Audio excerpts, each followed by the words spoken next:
স্নিগ্ধ বিষ। লিখেছেন সানজিদা আক্তার মুন্নি। পর্ব ৫৭। ভোরের আলো এখনো পুরোপুরি ফোটেনি।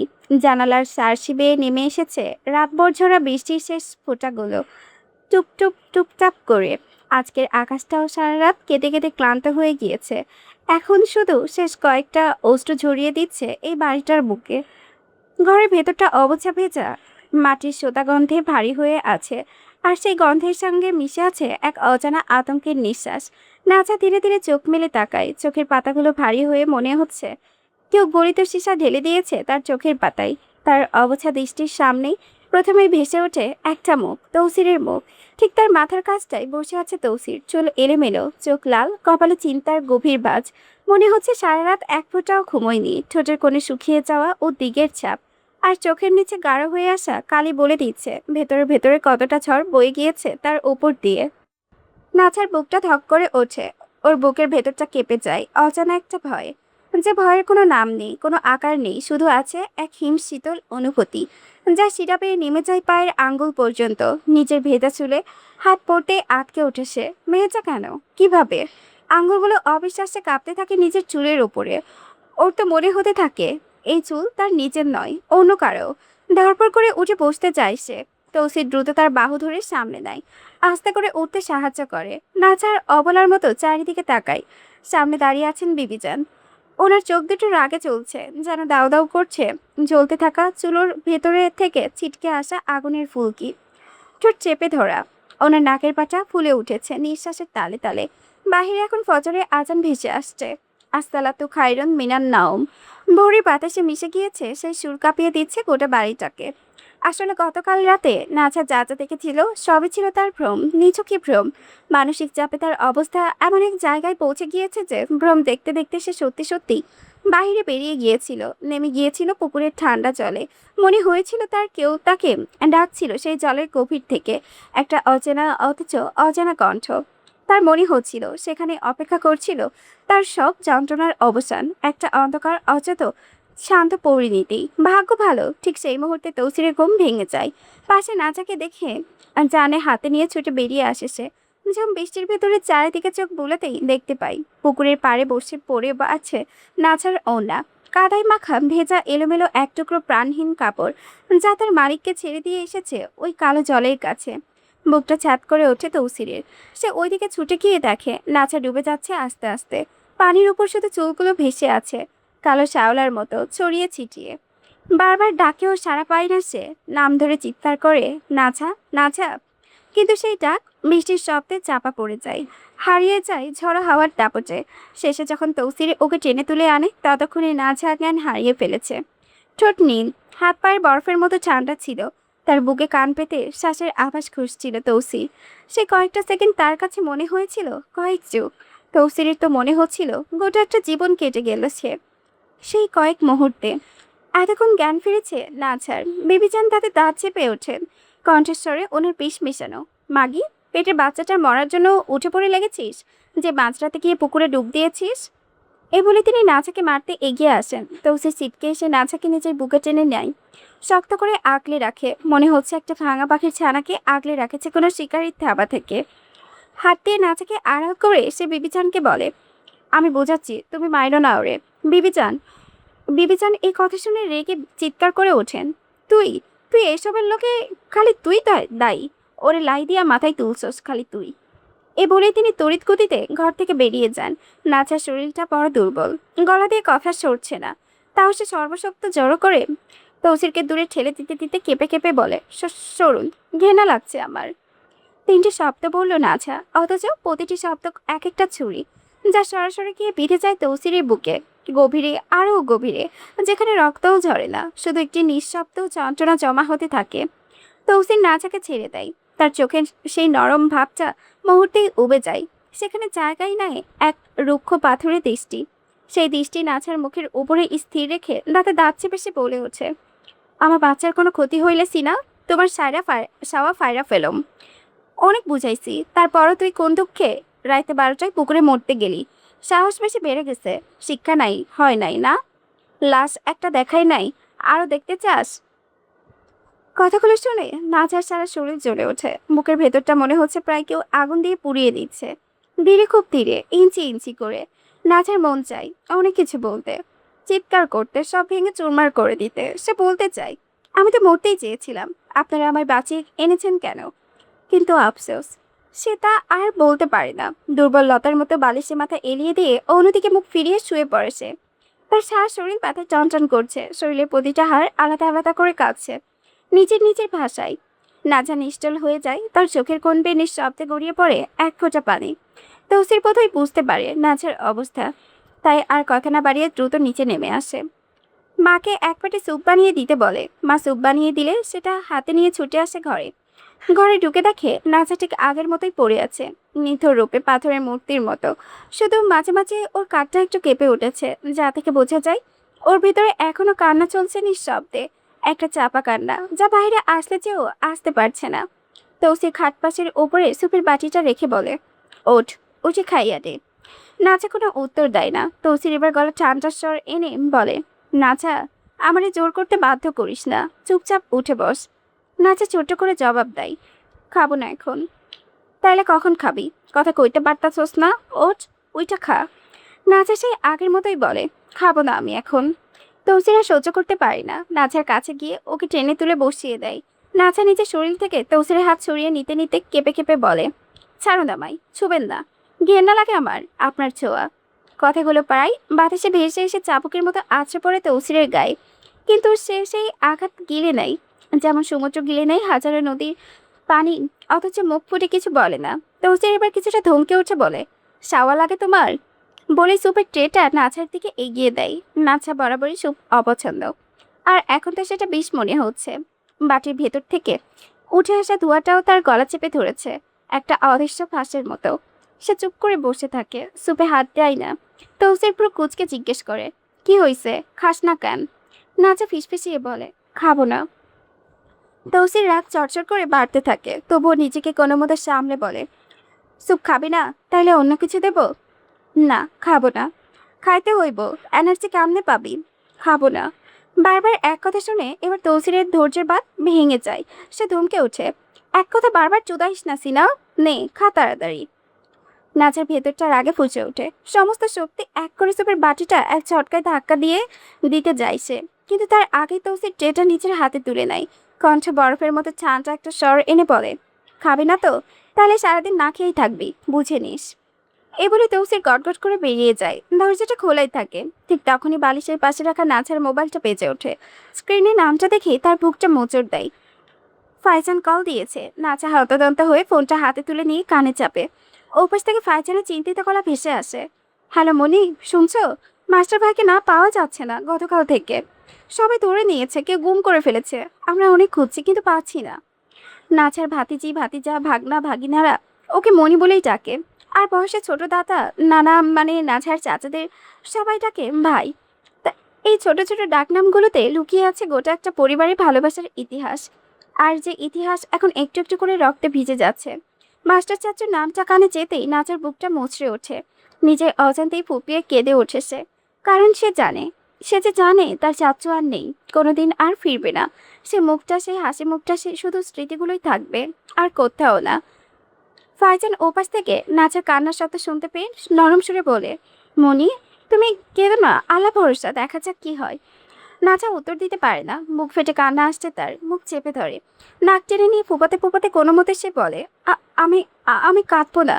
আমার ছেলে নাই হয়ে গিয়েছে, তো তোরা সাবধানে থাকিস বাবারা। তালহা ভাই ঠিক আছে তো? ছোট চাচু বা বাড়ির সবাইকে বলিস সাবধানে থাকতে। আমাদের পরিবারের কাল নেমে এসেছে আবার, তো তুই সাবধানে থাকিস বাবা। প্রতিটা শব্দ রক্ত চড়িয়ে বের হয়ে যাচ্ছে ওর গলা থেকে। প্রতিটি নাম উচ্চারণ করার সময় বুকটা কেঁপে উঠেছে এই ভয়ে। পরে ফোনে এই নামগুলোর মধ্যে কারটা আর শোনা যাবে না। কোন নামটা পরিণত হবে আরেকটা শোকগাথাই। কোন প্রিয় মুখটা আর কোনোদিন তাকে মনি বলে ডাকবে না।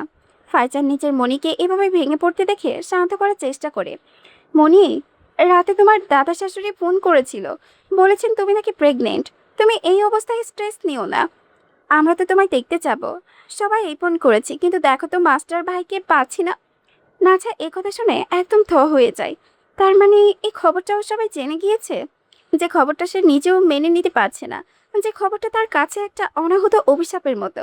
সেই খবর ছড়িয়ে গেছে গোটা পরিবারে উৎসবের সুরে। যে গর্ভে সে নিজেই আশ্রয় দিতে চায় না, সেই গর্ভের জন্য পরিবারের লোকজন খুশিতে মেতে উঠেছে।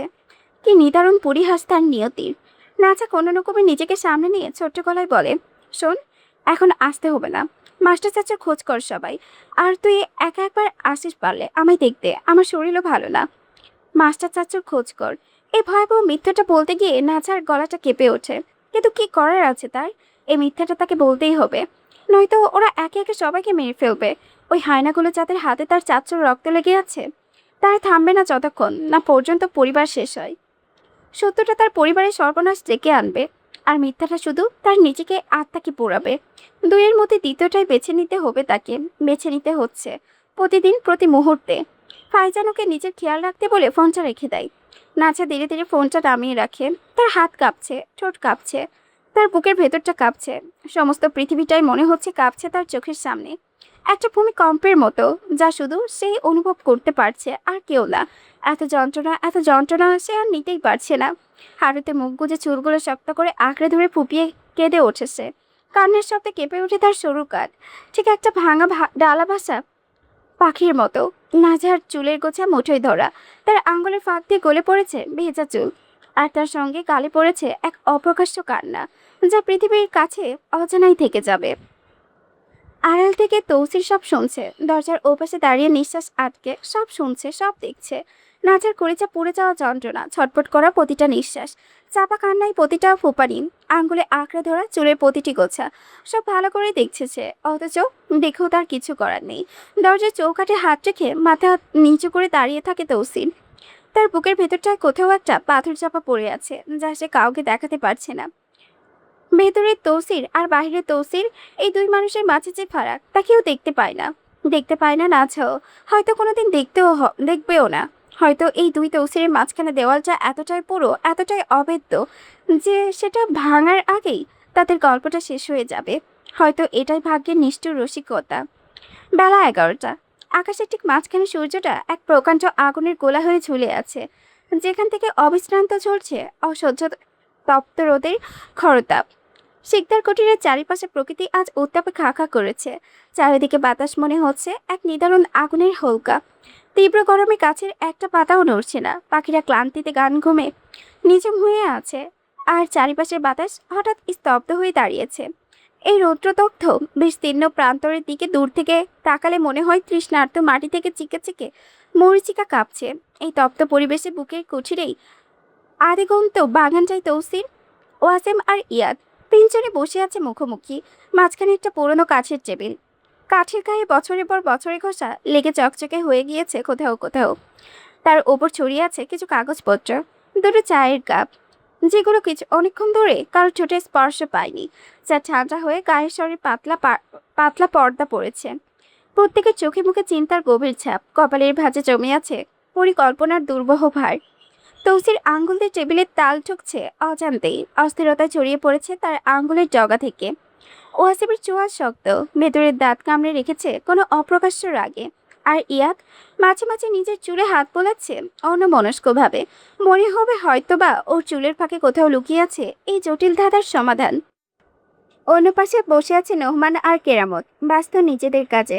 তাদের সঙ্গে যুক্ত হয়েছে পুলিশ অফিসার রিয়াজ, পরনে অফিসিয়াল ইউনিফর্ম, কাঁধে চকচকে ব্যাজ, কোমরে ঝোলানো হাতিয়ার। কিন্তু চোখে শকুনের ক্ষুধা। উর্দি যাকে রক্ষকতা বানানোর কথা ছিল, সেই উর্দি আজ তার শিকার ধরার ছদ্মবেশ। তিনজন মিলে মেতে উঠেছে এক ভিন্ন খেলায়, যেখানে শিকার মানুষ আর হাতিয়ার ক্ষমতার ছায়া। ঘটনার এই 3 দিন আগে স্থানীয় 30-40 জন আওয়ামী লীগের পক্ষ থেকে একটা মিছিল বের করেছিল। স্লোগান উঠেছিল, পতাকা উড়েছিল, আর সেই মিছিলের সূত্র ধরেই কেস হয়েছে। কিন্তু কেসটা শুধু সেই 40 জনের নামে সীমাবদ্ধ থাকেনি। মিছিলে যারা ছিলই না, যাদের ঘরে চৌকাঠের বাহিরেও সেদিন পা পড়েনি, এমন আরও অনেক স্থানীয় আওয়ামী লীগ নেতাকর্মীর নাম জুড়ে দেওয়া হয়েছে তালিকায়। কারণ এখন তারা ক্ষমতায়, তাই তাদের কাগজে নাম তোলাটাই সবচেয়ে সহজ কাজ। সব মিলিয়ে কেস হয়েছে 100-রও বেশি মানুষের নামে। আর এই বাকি 60 জন, যারা আসলে মিছিলেই ছিল না, তাদের একে একে কল দিচ্ছে নোহমান, কেরামত আর রিয়াজ, আর হুমকি দিচ্ছে টাকা না দিলে জেলে পচাবো, সারা জীবন গড়াদের ভাত খাওয়াবো। এইসব শুনে কারো গলায় ভয়, কারো গলায় কান্না, কারো গলায় হাত জোর, কারো গলায় আকুতি, কেউ আবার চুপ করে শুধু শ্বাস ফেলে। মনে হয় কথা বলার শক্তিটুকু হারিয়ে ফেলেছে, কারণ নিজেদের আমলে এমন অত্যাচার তারাও করেছে, তারা আরো বেশি করেছে। বিএনপি নেতাকর্মীদের তার ঘরবাড়িতে ঠেকাতে দেয়নি। বিনা দোষে এক একজনকে নামে 100টা কেস করা হতো তখন। রুদ্ররা কারো কাছ থেকে 40,000, কারো কাছ থেকে 30, কারো কাছ থেকে 60,000, এভাবেই টাকা গিলে নিচ্ছে। আর এটাই তো তন্ময় চাচাকে এমপি বানানোর আরেকটা গোপন ফায়দা, ক্ষমতায় নাম ভাঙিয়ে মানুষকে নিংড়ে নেওয়া, তাদের ঘামের পয়সা কেড়ে নিজেদের সিন্দুক ভারী করা। অন্যদিকে তৌসির, ওয়াসিম আর ইয়াদ মাথা ঠেকিয়ে বসে আছে অন্য একটা ভিন্ন পরিকল্পনায়। তাদের চোখে এখন একটাই লক্ষ্য, খলিলের বাড়ি। সেই বাড়িতে ঢোকার ছককষ্টে তারা ঘন্টার পর ঘন্টা ধরে প্রতিটি সম্ভাবনাকে উল্টেপাল্টে দেখছে, প্রতিটি ফাঁক ফোকর খুঁজে দেখছে শকুনের চোখে। খলিল সাধারণ কেউ নয়, তার চারিপাশে এমন একটা নিরাপত্তার বলয়, এমন এক চক্রকারের জাল, যে তাকে স্পর্শ করতে গেলে আগে 10টা দেওয়াল ভাঙতে হবে, 10জন পাহারাদারের চোখ ফাঁকি দিতে হবে। তাকে মারা যতটা সহজ মনে হয় ততটা সহজ মোটেও নয়। তবে এই দুর্ভেদ্য দুর্যোগেও একটা ছোট্ট ফাঁক আছে, একটা ফাটল, যেখান দিয়ে সাপ ঢুকতে পারে নিঃশব্দে। খলিলের ছোট মেয়েটা এখনো অবিবাহিত, আর তার জন্য চারিদিকে পাত্র খোঁজা হচ্ছে। আরো বড় সুবিধা হলো খলিল এখনো তৌসির, ওয়াসিম বা ইয়াদ এই তিনজনের কাউকে চোখে দেখেনি, চেনে না। তাই তিনজনকে নিতে হবে 3 রকমের ছদ্মবেশ, সাজিয়ে নিতে হবে আলাদা পরিচয়, আলাদা পরিবার, আলাদা ব্যবসার গল্প, সব মিলিয়ে এক পুরোদস্তর নাটক, যার একটি সংলাপ মুখস্থ থাকবে বলে জলের মতো।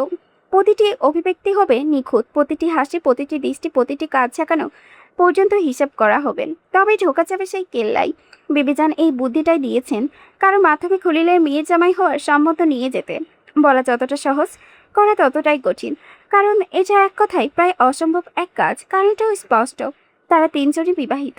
তৌসির এই মুহূর্তে কোথাও যেতে পারবে না, কারণ নাছার দিকে চোখ রাখতে হবে 24 ঘন্টা। ও কখন কি করে বসে তার কোনো ঠিক ঠিকানা নেই। ওর মনের গতি প্রকৃতি ঝড়ের চেয়েও অনিশ্চিত। তৌসির হতাশ গলায় বলে ওঠে, আচ্ছা, আমরা নাটক তো সাজাইলাম, কারণ আমাদের পক্ষে সাজানো সম্ভব, কিন্তু বিয়াটা করবো কে? আমি চাই না আমরা তিনজন ছাড়া কেউ এতে জড়াক। রুদ্র, নাচে, মিনহাজ, এই মাদার চোরটা তো কখনোই না। আর আমরা তিনজনই তো বিবাহিত, কেউ কারো বউ ছাড়া অন্য কারো নামে বিয়াতে বসতে পারুম না। বিয়া যদিও করব না, তারপরও যদি কোনো অ্যাক্সিডেন্ট ঘটে আর সত্যি করতে হয়। তৌসিরের গলায় শুধু চিন্তা নয়, এক ধরনের প্রীতিসবল সতর্কতা মিশে আছে। সে নিজের সংসারে আঘাত পেয়েছে, ভাঙনের যন্ত্রণা চিনেছে হাড়ে হাড়ে। তাই অন্যের সংসার নিয়ে তার ভয় আরো বেশি, আশঙ্কা আরো গভীর। কথা শেষ হতে না হতেই ওয়াসিম নড়ে চড়ে কিছুটা সোজা হয়ে বসে, বুক ফুলিয়ে, চোখে এক ধরনের উদ্যততা আগুন চালিয়ে বলে ওঠে, আমি করব, আমি পাত্র হব, বিয়ে হলে হবে, সমস্যা কি? পরে বাপের সাথে মেয়েকেও পুঁতে দিব। ইয়াদ আর তৌসির কথাটা শুনে কিছুক্ষণ স্থির হয়ে যায়। দুজনের মুখেই দ্বিধা, চোখে এক ধরনের সংশয়ের ছায়া। তারপর প্রায় ওরা একসঙ্গে বলে ওঠে, তৃষ্ণা কষ্ট পাবে, আমরা চাই না ও বেচারি কষ্ট পাক। ওয়াসিম একটা দীর্ঘশ্বাস ছাড়ে, মনে হয় ওর বুকের ভেতর জমে থাকা সব বার একসঙ্গে বেরিয়ে আসতে চায় কণ্ঠনালীর পথ ধরে। তারপর গলার স্বর নিচে করে বলেন, দেখ, ও কষ্ট পাবে, এটা আমিও জানি, কিন্তু আমি চাই প্রতিশোধ। আর আমার প্রতিশোধের জন্য আমি যা কিছু করতে পারি। ও আমায় বাধা দিবে না। দাঁড়া, তোদের শোনাই, নিজের চোখে দেখ, নিজের কানে শোন। এ বলে ওয়াসিম ফোনটা পকেট থেকে বের করে সেতুচার নাম্বারে ভিডিও কল দেয়। উদ্দেশ্য একটাই, তৌসির আর ইয়াদকে দেখানোর বাহানায় তৃষ্ণাকে এক নজর দেখা। ওই গলার স্বরটা একটু শোনা, ওর মুখটাই একবার চোখ বুলানো, বুকের ভেতরটায় তৃষ্ণাটা যে কাল রাত থেকে গলা শুকিয়ে দিচ্ছে, সেটা কাউকে বুঝতে দেওয়া যাবে না, এমনকি দুজন নিজেকেও না। 2-3 বার রিং হতেই সেতুজা ফোনটা ধরে। ওয়াসিম মায়ের সাথে কিছুক্ষণ ভালো মন্দ কথা বলে, কুশল জিজ্ঞেস করে, খাওয়া দাওয়ার খবর নাই। তারপর হালকা গলায় বলে তৃষ্ণার কাছে ফোনটা দিতে। সেতুজা জানান তৃষ্ণার আবার জ্বর এসেছে, শরীরটা একদম ভেঙে পড়েছে। তিনি ফোনটা হাতে নিয়ে ধীর পায়ে এগিয়ে যায় তৃষ্ণার ঘরের দিকে। তৃষ্ণা তখন রোমের সোফায় বসে আছে, গায়ে একটা পাতলা চাদর জড়ানো, চোখে মুখে জ্বরে জ্বরে জ্বলছে, লালচে হয়ে আছে, কপালে ঘামের সূক্ষ্ম বিন্দু চিকচিক করছে, ঠোঁট দুটো শুকনো, ফেটে গিয়েছে কোথাও কোথাও, চুলগুলো এলোমেলো হয়ে কপালে লেপ্টে আছে ঘামে ভেজে। হাঁচি দিতে দিতে যেন নিঃশ্বাসে হয়ে যাওয়া এক এক ধ্বংসপ্রান্ত লতার মতো লাগছে তাকে, যে লতা জোরে ছিন্নভিন্ন হয়ে গিয়েছে, কিন্তু এখনো কোনো মতে মাঠে আঁকড়ে পড়ে আছে শেষ এক টুকরো শিকড়ের জোরে। সেতুজা ফোনটা ওর হাতে দিয়ে স্নেহ গলায় বলেন, নে, ওয়াসিম ফোন দিল, তোর সাথে কথা বলবে, তোরা কথা বল, আমি আসি। তৃষ্ণা অবলার মতো অবাক চোখে সেতুজার দিকে তাকাই, তার চোখে একটা প্রশ্ন ঝুলে থাকে নিরুচ্চারে। আমার সাথে কেন কথা বলবে উনি? তারপর কাপা হাতে ফোনটা নিয়ে সামনে ধরে। স্ক্রিনে ওয়াসিমকে দেখে ওর বুকটা ধক করে ওঠে। ওর মনে হয় হয়তো কেউ হঠাৎ পেছন থেকে কাঁধে হাত রাখলো ঠান্ডা আঙ্গুলে। ওপাশে ওয়াসিম তৃষ্ণার এই হাল দেখে মনে মনে একদম অস্থির হয়ে ওঠে। বুকের ভেতরটায় মনে হচ্ছে কেউ মুঠো করে চেপে ধরে দিচ্ছে। তার নিঃশ্বাস আটকে আসছে গলার কাছে এসে। ইচ্ছে হচ্ছে এখনই উড়াল দিয়ে পৌঁছে যেতে তৃষ্ণার কাছে। কপালে হাত রেখে জ্বরটা মেপে দেখে। চাদরটা ঠিক করে নে, গায়ে টেনে দে। কিন্তু মুখের শান্ত গলায় কাঠিন্য টেনে বলে, কি হয়েছে তোর? তৃষ্ণা আমতা আমতা করে, কথাগুলো গুছিয়ে বলতে পারছে না। জিহ্বাটাও মনে হচ্ছে আজ তার বসে নেই। শেষমেশ বলে, ওই একটু জ্বর এসেছে। আপনি আমার সাথে কথা বলবেন? কোনো প্রয়োজন? ওয়াসিম একটা দীর্ঘশ্বাস ছেড়ে বলে, তোর সাথে প্রয়োজন ছাড়া কখনো আমি কথা বলি যে আজ পিরিত দেখাইতে কথা বলবো?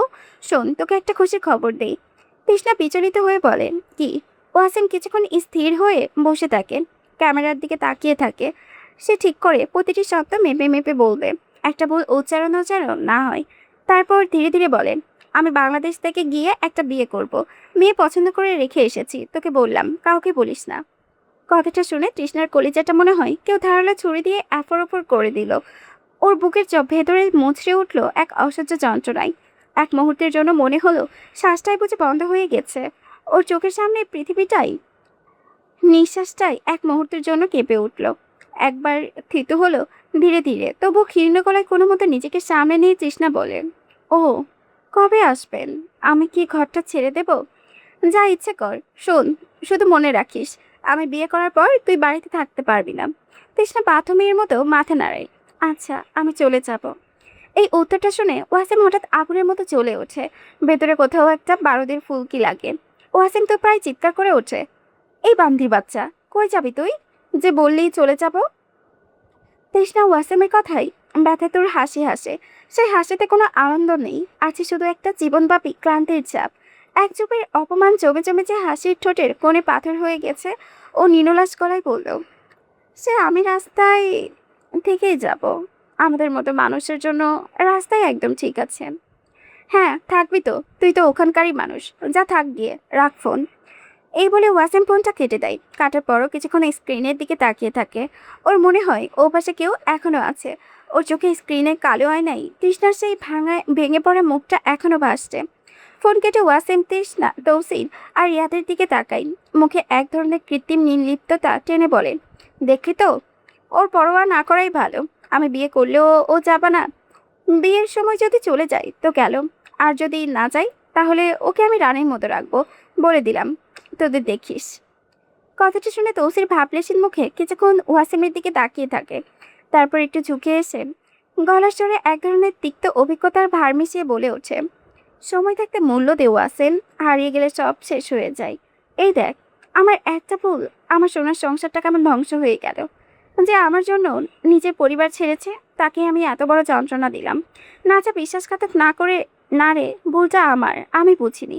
ইয়াদ একথা শুনে বিরক্তিতে নাক কুঁচকে ফেলে। হাত নেড়ে বলে ওঠে, দূর লাউরা, একজন বউরে দেখতে পারে না তো আরেকজন বউ ছাড়া কোনো বাল বুঝে না। এই বলে সে চেয়ার ঠেলে উঠে দাঁড়ায়, পা চালিয়ে চলে যায় গেটের দিকে। তবে দরজা চৌকাঠে পেরোনোর আগে একবার পেছনে তাকায়, কিছু বলতে চেয়েও বলল না। তারপর মাথা নাড়াতে নাড়াতে বেরিয়ে যায়। ওর পায়ের শব্দটা ধীর বারান্দা পেরিয়ে মিলিয়ে যেতে বেশ খানিকটা সময় নেয়। ওদিকে তৃষ্ণা চুপ করে বসে আছে সোফায়, ফোনটা পাশে রাখা, স্ক্রিনে কালো একটা মৃত আয়না।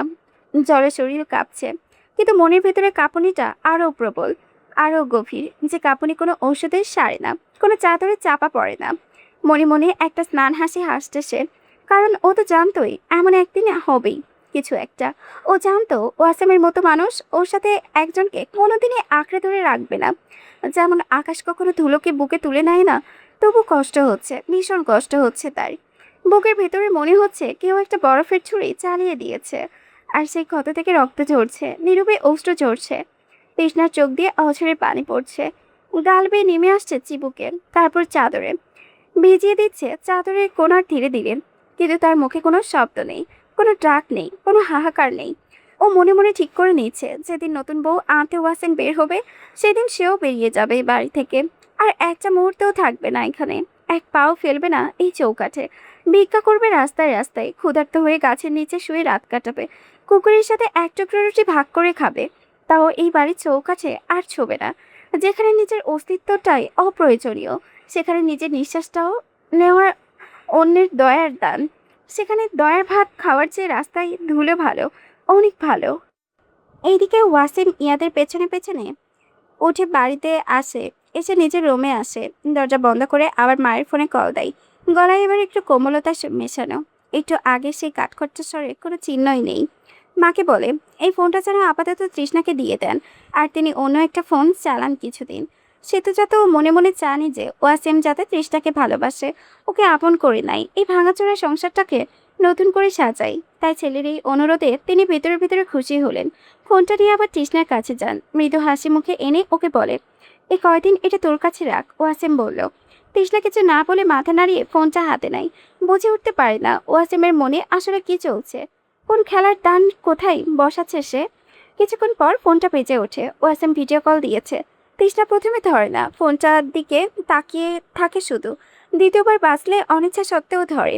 ফোন ধরতেই ওয়াসিম থমকে ওঠে। তোর সমস্যা কি? ফোন ধরিস না কেন? ফোন দিয়েছি, শুধু আমার সাথে কথা বলবি, অন্য কারোর সাথে নয় কিন্তু। তৃষ্ণার বুক ফাটছে ভেতরে ভেতরে, তবুও নিজেকে সামনে নিয়ে শান্ত গলায় বলে আমি ফোন দিয়ে কি করব? আমি তো এসব চালাতে পারি না। আর আপনার সাথে কেন কথা বলবো? ওয়াসিম আরো বিরক্ত হয়ে বলল আমি জানি না কেন বলবি, তবে যখন ফোন দিব তখন ধরে নিস, নয়তো বুঝিস তো। আল্লাহ আল্লাহ ডাকবো। আমি আগামীকালই রওনা দেব। তৃষ্ণা এটা শুনে চুপ করে থাকে কিছুক্ষণ, তারপর সাহস করে জিজ্ঞেস করে আপনি কি এসে বিয়ে করে নেবেন? ওয়াসিম এবার একদম একা ঘরে। তৌসির ইয়াদ কেউ নেই আশেপাশে, কোনো সাক্ষী নেই, কোনো বিচারক নেই। তাই মুখোশটা একটু আলগা হয়ে যায়, একটু খসে পড়ে কোণা থেকে। গলার স্বর আসে অজান্তেই একটা ধরনের কোমলতা, যে কোমলতা সে নিজেও বুঝতে পারে না কোথা থেকে এলো। ওয়াসিম নরম গলায় বলল আরে ধুর, কিসের বিয়ে? বিয়ে যদি করতেই হতো তো আমি তো একবার তোকেই করতাম। তৃষ্ণার বুকটা ধক করে ওঠে। সে বিশ্বাস করতে পারে না নিজের কানকে। মনে হচ্ছে জ্বরে ঘরে কিছু একটা শুনে ফেলেছে। ও আস্তে আস্তে বলে কিন্তু আপনি যে বললেন আগে বিয়ে করবেন, ওইটা এমনি বলছি। এমনি কেন বললেন? আমার ইচ্ছা হয়েছে তাই তাই বলছি। তুই আমার বিয়ে করা বউ, তোর সাথে আমি যা ইচ্ছে বলতে পারি, তাতে তোর সমস্যা কি? তুই এত প্রশ্ন কেন করিস? তৃষ্ণা এটা শুনে চুপ হয়ে যায়। এই লোকটাকে বুঝে ওঠা সত্যিই অসম্ভব। একবার আকাশে উড়াই, পরক্ষণে মাটিতে আছড়ে ফেলে। আবার যখন ভাবে মাটিতেই পড়ে থাকবে, তখন আবার হাত বাড়িয়ে তোলে। মাঝে মধ্যে তৃষ্ণার তো মনে হয় একটা মানুষের ভিতরে দুটো মানুষ বাস করে, একজন বাহিরের পৃথিবীর জন্য, আরেকজন শুধু ওর জন্য। ওয়াসিম আর কথা বাড়ায় না, ফোনটা রেখে দেয় চুপচাপ। কিন্তু ফোন রাখার পরপরই মুখে ফুটে ওঠে একটা চাপা হাসি, যে হাসি সে কাউকে দেখাতে চায় না, এমনকি নিজের আয়নাকেও না। বুকের ভেতরে তো তার লাটো পড়ছে, একটার পর একটা মিষ্টি গন্ধ ছড়িয়ে পড়েছে শিরা উপশিরায়। তৃষ্ণাকে মাত্র একটা দিন না দেখতে পেয়েই সে পাগল উন্মাদ হয়ে উঠেছিল, আর এখন ওকে দেখতে পেয়ে বুকের ভেতরে আতশবাজি ফুটছে। আলোর ফুলকে ছড়িয়ে পড়েছে চারিপাশে। ঘরে অন্ধকার কণাগুলো পর্যন্ত আলোকিত হয়ে উঠেছে। মাত্র একটা দিন, অথচ মনে হচ্ছিল যুগ পেরিয়ে গিয়েছে, শতাব্দী পেরিয়ে গিয়েছে। সে বিছানার চিত হয়ে শুয়ে পড়ে, ছাদের দিকে তাকিয়ে থাকে। ঠোঁটের কোণে সেই চাপা হাসিটা এখনো লেগে আছে। এই আনন্দের হাসিটা তো ঠোঁট থেকে নামতেই যাচ্ছে না। ঘরের ভারী কাঠের দরজা ঠেলে তৌসির ভেতরে পা রাখে। পা রাখতেই মুহূর্তে তার পা থমকে যায়। চোখের সামনে যে দৃশ্যটি ভেসে ওঠে তা তৌসিরের চোখে এক নিঃশব্দ প্রলয়ের পূর্বাভাস। বিছানায় এক কোণে সম্পূর্ণ বিধ্বস্ত অবস্থায় এক কাত হয়ে শুয়ে আছে নাছা। বেলকনির দরজা দিয়ে চুইয়ে আসা অবচা আলোয় নাছাকে দেখাচ্ছে কোনো ভাঙা পুতুলের নাই, যাকে কেউ অযত্নে ছুঁড়ে ফেলে গিয়েছে। তার পরনে কালো প্লাজোটা হাঁটুর বেশ কিছুটা উপরে উঠে আছে, যার ফলে তার ধবধবে ফর্সা পা দুটো অবচা আলাদাও জলজল করছে। তৌসিরের চোখটা আটকে যায় ঠিক সেখানেই। মনে হচ্ছে কোনো বেনামি সুতো দিয়ে দৃষ্টিকে শিকল পরিয়ে দিয়েছে। নাছার গায়ের ড্রেসটা এলোমেলো, উন্মুক্ত পেটের কিছুটা অংশ স্পষ্ট বিদ্যমান। তার লালচে কালো কোকড়ানো চুলগুলো বিছানাময় ছড়িয়ে ছিটিয়ে আছে। শরতের ঝরাপাতার মতো অগোছালো একটা কাব্যের তো ফ্যাকাশে মুখ ঘুমিয়ে আছে। এই নাচা তৌসিরের বুকের ভেতরে এক তীব্র ঝড় তুলে দেয়, এক প্রলয়ঙ্কারী ঝড়, যার বেগ তার নিজস্ব সত্তায় কেঁপে ওঠে। তৌসির ভেতরে নিচের পৌরস এক নিমিষে জেগে ওঠে। তার তীব্র ইচ্ছে হয় ছুটে গিয়ে নাচাকে নিজের বুকের মাঝে টেনে নিতে, তার এলোমেলো চুলে আঙ্গুল চালিয়ে দিতে, মাথায় হাত বুলিয়ে দিতে। নাচের সাথে তার সম্পর্কটা যখন থেকে শারীরিক রূপ পায় ঠিক তখন থেকেই এই টানটা সে বড্ড বেশি অনুভব করে। বিয়ের পর প্রথম দিকে এমনটা হয়নি, কারণ এই অনুভূতির স্বাদ তার কাছে সম্পূর্ণ অচেনা ছিল, কোনো অচেনা ফুলের গন্ধের মতো যা প্রথমবার নাকে এসে লাগে। কিন্তু নাচের সাথে সবকিছু ঠিক হয়ে যাবার পর এই তীব্র আকর্ষণটা ধীরে ধীরে শিকড় গেড়ে তার ভেতরে এবং আর এই বীজ বুনে দেয় নাচাই। নাচা কোনোদিন তাকে বাধা দেয়নি, প্রতিবার তারা একে অপরের মাঝে হারিয়ে গিয়েছে। গত 1 মাসের প্রতি রাতে তাদের নির্ঘুম কেটেছে, আর এখন হঠাৎ চোখের পলকে সবকিছু ধ্বংস হয়ে যাওয়ায় তৌসিরের ভেতরের সেই টানটা আরও তীব্র, আরও অনিয়মিত হয়ে উঠেছে।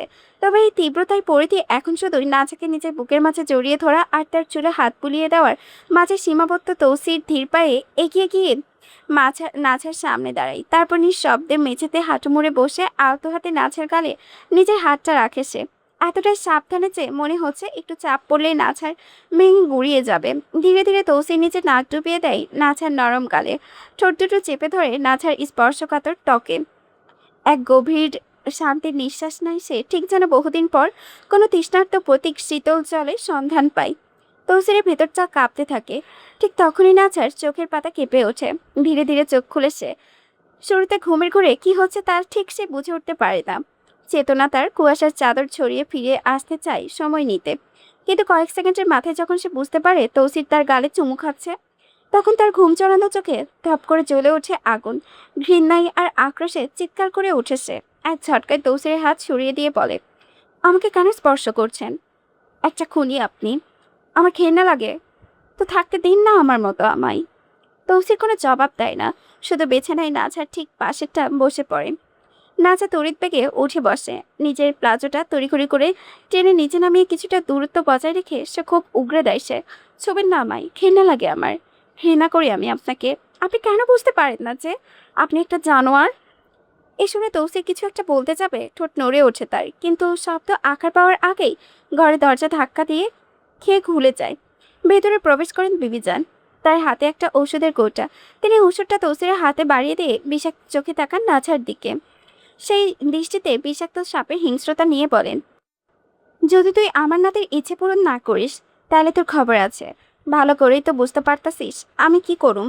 ও তোর জামাই, ও যদি ওর নিচে দিনে 112 শুইতে কয় তোরে, তোর শুইতে হইব। ওনার এই বিষাক্ত কথাগুলো চাবুকের মতো আঘাত পড়ে নাচার গায়ে, কিন্তু সে দমে যাওয়ার পাত্রে নয়। এর আগে দাঁতে দাঁত চেপে চিৎকার করে উঠেছে, 100 বার শোয়ার এতই শখ থাকলে আপনি নিজে শুয়ে পড়ুন না তাহলে। আপনি তো বাস, আপনি শুতে বেশ ভালোই পারেন। কথাটা শোনা মাত্রই বিবিজানের চোখ মুখ লাল হয়ে ওঠে। ক্ষোভে তিনি নাচাকে আঘাত করতে উদ্যত হন, তার হাত উঠে আসা শূন্যে। তৌসির তাৎক্ষণিক উঠে গিয়ে ওনাকে আটকে দেয়। তার হাত বেশ অস্থির গলায় বলে ওঠে সে, তুমি এখন যাও তো, ওরে আমি বোঝাচ্ছি, ওর অবস্থা এখন একদম ভালো নয়। তৌসিরের কথা শুনে বিবিচান নাচের দিকে দাঁত কিরমির করে তাকান, তারপর তৌসিরকে বলেন, আমি বাইরে থেকে দরজা লাগাইয়া দিয়া গেলাম। যতক্ষণ না শুনছি ওর মুখ দিয়া ফেনা বাইরে হইছে ততক্ষণ আমি এই দরজা খুলুম না। ওর চিৎকারের আওয়াজ যেন আমার ঘর পর্যন্ত যায়, আর ও যদি কোনো রকম নারাজ হয় তোরে বাধা দেয়, আমারে শুধু কবি, আরেকটার গলা কাটতে আমার সময় লাগবো না। এই বলে বিবিচান ঘর থেকে বেরিয়ে যান, বাইরে থেকে দরজা বন্ধ করে দেয়।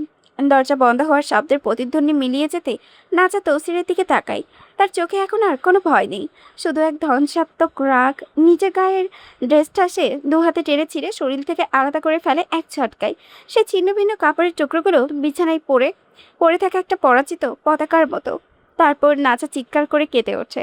তবে এই কান্নার কোনো অসহায়ত্বের কান্না নয়, এটা এক অন্তর্দহনের কান্না, তীব্র রাগের কান্না, যে কান্নায় ভেজা নয় বরং পড়ে যাওয়ার গন্ধ মেশানো। নাচা কেঁদে ওঠে। ভোগ করার লালসা জেগেছে তাই না? ভোগ করতে না দিলে তো আমার পরিবারের ক্ষতি করবেন, এটাই তো আপনার চাল। তাহলে করুন ভোগ, একেবারে মেরেই ফেলুন আমাকে। তৌসির কোনো কথা বাড়ায় না, তার মুখে কোনো রাগ নেই, কোনো প্রতিবাদ নেই, আছে শুধু এক গভীর বেদনার চাপ। ধীরে ধীরে সে নাচার দিকে এগিয়ে যায়। সে নাচার ছড়ানো চুলগুলো হাত দিয়ে আলতো করে গুটিয়ে একটা খোপা বানিয়ে দেয়, তারপর তার ঠিক পেছনে গিয়ে বসে। নাচার পিঠের কাঁচা ক্ষতের উপরে আলতো করে নিজের ঠোঁট ছোঁয়ায় তৌসির। এই ক্ষতটা সে কোনোদিনই ও হতে দিত না যদি সে সামনে থাকতো, যদি সে হাসপাতালে চিকিৎসাধীন না থাকতো। তবে কখনোই এই আঘাত নাচার গায়ে লাগতে দিত না। নাচার পিঠে প্রতিটি চিহ্ন তার বুকে একই গভীরতায় ক্ষত হয়ে বসে আছে। নিজের আঙ্গুলে বিবেচনায় দেওয়া ওষুধটা কিছুটা নিয়ে সেই কাঁচা আঘাতে লাগিয়ে দিতে থাকে সে। এই ওষুধটা দিলে অন্তত পিঠে কোনো স্থায়ী দাগ পড়বে না, তাই দেওয়া। কিন্তু নাচার এখন রাগ আর ঘৃণায় অন্ধ। তার চেতনা কোনো রকম রক্তিম কুয়াশায় ডুবে আছে। সে নিজের দুই হাত পেছনে নিয়ে গিয়ে পিঠের সেই কাঁচা ক্ষতটা নির্মমভাবে খাবলে ধরে। তার নখের তীব্র আঁচড়ে ক্ষতের উপরে লেগে থাকা চামড়ার পর্দাটা ছিঁড়ে গিয়ে গল গল করে রক্ত বের হতে শুরু করে। সেই দৃশ্য দেখে তৌসিরের বুকের ভেতরটা কেঁপে ওঠে। হন্তদন্ত হয়ে সে নাছার দুটো হাত শক্ত করে চেপে ধরে সে। সামনে এসে তাকে নিচের বুকের মাঝে পিষে ধরে বাকুল গলায় বলে ওঠে, এমন করিস না, ক্ষততে বড্ড যন্ত্রণা হবে রে তোর। নাছা তৌসিরের এই লৌহ কঠিন বাঁধন থেকে নিজেকে ছাড়ানোর জন্য ছটফট করতে থাকে। ডানা ভাঙা পাখির মতো হাঁসফাঁস করে, কিন্তু পারে না। তৌসির তাকে বড্ড শক্ত করে জড়িয়ে ধরে রাখে, কারণ এখন ছেড়ে দিলে সে ভেঙে টুকরো টুকরো হয়ে যাবে। কোনো উপায় না পেয়ে নাচা আক্রোশে তৌসিরের কাঁধে কামড়ে ধরে, দাঁত বসিয়ে দেয় তার মাংসে। আর কাঁদতে কাঁদতে সে বলে, তৌসির আপনি মরে যান, নয়তো আমার মেরে ফেলুন। আপনার মতো অভিশাপকে আমি আর কোনোভাবে সহ্য করতে পারছি না তৌসির। তৌসির আপনি মরে যান না প্লিজ, দয়া করে আপনি মরে যান। তৌসির কাঁধে সেই তীব্র যন্ত্রণা থেকে গায়েই মাখে না। সে নাছার মাথায় পরম মমতায় হাত বুলিয়ে দিতে দিতে একদম শূন্য আবেগহীন গলায় বলে, এভাবে তো পারুম না রে মরতে, আমার তো বাঁচার বহুত ইচ্ছা। দয়াল নিচে থেইকা ডাক না দিলে তার কাছে যামু কেমনে?